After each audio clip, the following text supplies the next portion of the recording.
Bonjour à tous, aujourd'hui on se retrouve pour le dernier ingrédient de notre recette secrète pour créer une vie que l'on aime et cet ingrédient ce n'est autre que la créativité. Donc le chemin qu'on a parcouru a été plein d'émotions et plein de découvertes et plein surtout j'espère d'introspection pour vous. Et aujourd'hui, en fait, on est vraiment sur la cerise sur le gâteau, puisque on a vraiment établi des bases solides pour pouvoir non seulement se connaître davantage, mais savoir la manière dont on souhaite vraiment s'inscrire dans le monde et la voie que l'on souhaite porter dans le monde. Aujourd'hui, on va vraiment réfléchir à une notion donc, de créativité. Donc on va aller encore un pas un peu plus loin dans notre parcours de transformation, si j'ose dire, puisque je le rappelle, vraiment l'objectif de ce parcours, c'est de partir d'un point A, de circonstances qui nous semblent limitantes, ou en tout cas peu favorables, pour aller vers un destin qui semblerait un peu plus extraordinaire, puisque justement on a les capacités et le potentiel pour le faire.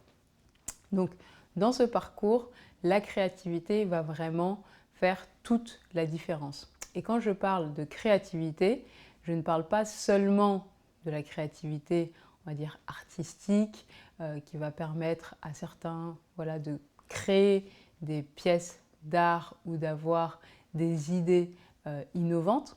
Je parle de la créativité dans son sens le plus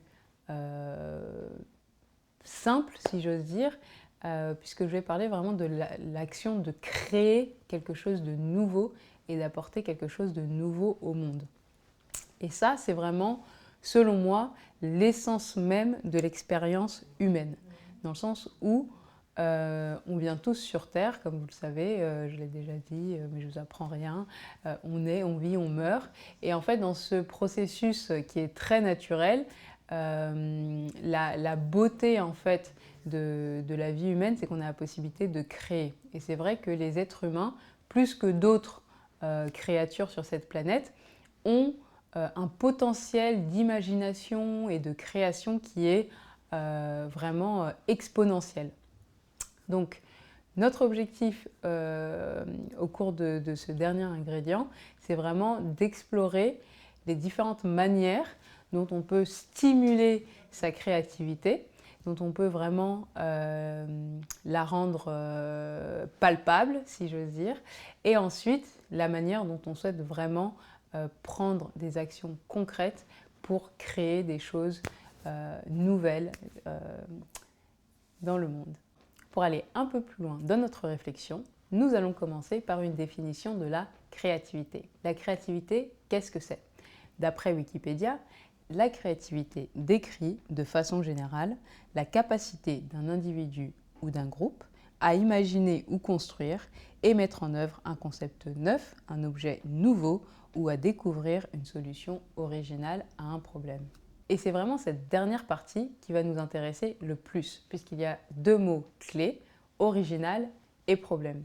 Donc dans le premier ingrédient que nous avons exploré ensemble, qui était l'authenticité, nous avons justement vraiment mis l'accent sur le caractère original de notre personnalité et à quel point c'était un élément qu'il faut non seulement chérir, mais aussi valoriser. Donc en fait, pour être créatif et pour pouvoir apporter justement une solution originale à un problème, il faut complètement assumer son originalité et vraiment l'exprimer au maximum. Parce que clairement, si vous pensez comme tout le monde, face au même problème, vous apporterez les mêmes solutions. Donc forcément, ce n'est pas très intéressant. Donc le deuxième mot clé de cette définition, ça va être le mot problème. Et vous remarquerez en fait que les problèmes et justement les difficultés qu'on peut avoir sont les principaux déclencheurs de la créativité et de l'innovation. La créativité et l'innovation sont deux mots qu'on va souvent utiliser de façon interchangeable, mais ce sont en fait deux notions bien distinctes en ce que la créativité relève davantage des idées, donc de la réflexion, alors que l'innovation va relever davantage en fait de l'action et de la mise en œuvre de ces actions pour apporter des solutions concrètes à des problèmes et des problématiques que l'on peut rencontrer. Et donc, la créativité est vraiment une expression de votre personnalité singulière dans la tentative de résolution d'un problème. Ces deux qualités, la créativité et l'innovation, sont extrêmement valorisées dans des contextes professionnels notamment, puisque à une époque où l'intelligence artificielle devient de plus en plus commune et de plus en plus efficace, au final, nous autres, pauvres êtres humains, nous allons pouvoir nous démarquer justement par cette capacité à résoudre des problèmes de façon originale et authentique. À ce stade, vous devez vous demander, mais comment stimuler ma créativité? Alors avant même de répondre à cette question, nous allons évoquer deux écueils, deux pièges dans lesquels il faut éviter de tomber puisqu'ils auront tendance à inhiber notre créativité. Donc, le premier piège à éviter, ça va être le piège de la conformité sociale. Donc, on l'a vu un peu plus tôt dans le programme, on a cette tendance parfois à se conformer à un certain formatage de notre environnement. Parce que en tant qu'être humain, nous sommes des êtres sociaux et nous voulons appartenir à des groupes, nous voulons pouvoir créer du lien avec les personnes qui nous entourent. Et par conséquent, on aura tendance, pour pouvoir appartenir à ces groupes, à adopter des modes de fonctionnement et surtout des modes de pensée très similaires aux personnes et aux groupes auxquels on souhaite appartenir. Et à partant de là, si on s'enferme justement dans un mode de pensée qui est très proche, si j'ose dire, de la communauté à laquelle on appartient, on aura tendance à toujours apporter les mêmes solutions face aux mêmes problèmes. Alors que parfois, justement, la communauté à laquelle on appartient a besoin d'idées fraîches et de solutions innovantes face aux problématiques auxquelles elle fait face. Donc typiquement, si vous venez d'une famille modeste, vous aurez tendance à répliquer, si j'ose dire, ces modes de pensée qui, quelque part, contribuent à maintenir votre famille dans cette condition.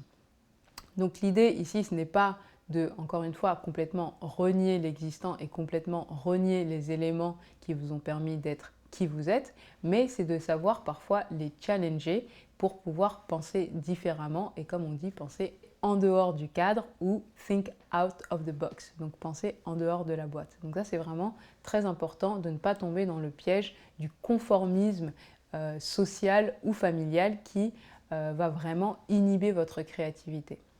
Le deuxième écueil à éviter absolument, ça va être le confort.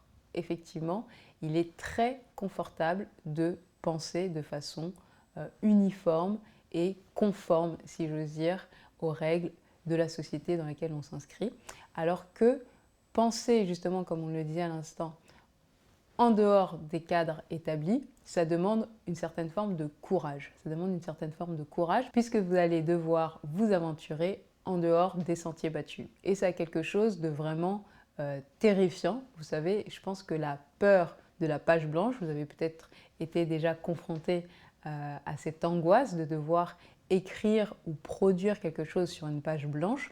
Au final, c'est une peur quasi existentielle de l'être humain, puisque notre vie n'est rien d'autre qu'une page blanche. Et c'est vrai que lorsque on suit les sentiers battus, il y a ce confort en fait de ne pas prendre le risque de se tromper, puisqu'on fait comme tout le monde fait déjà. Alors que lorsque on cherche à être créatif, on va nécessairement faire des erreurs, puisqu'on va aller sur des terrains nouveaux, on va devoir expérimenter, et donc l'expérimentation appelle forcément à l'erreur. Il va falloir apprendre à tomber, à se relever et à repartir de plus belle dans votre quête de solutions innovantes aux problèmes que vous aurez identifiés. Donc oui, la créativité a quelque chose de fascinant et d'exaltant, mais elle peut aussi être effrayante par certains aspects. Donc il va falloir vraiment dépasser ces deux écueils pour pouvoir maximiser, si j'ose dire, votre créativité.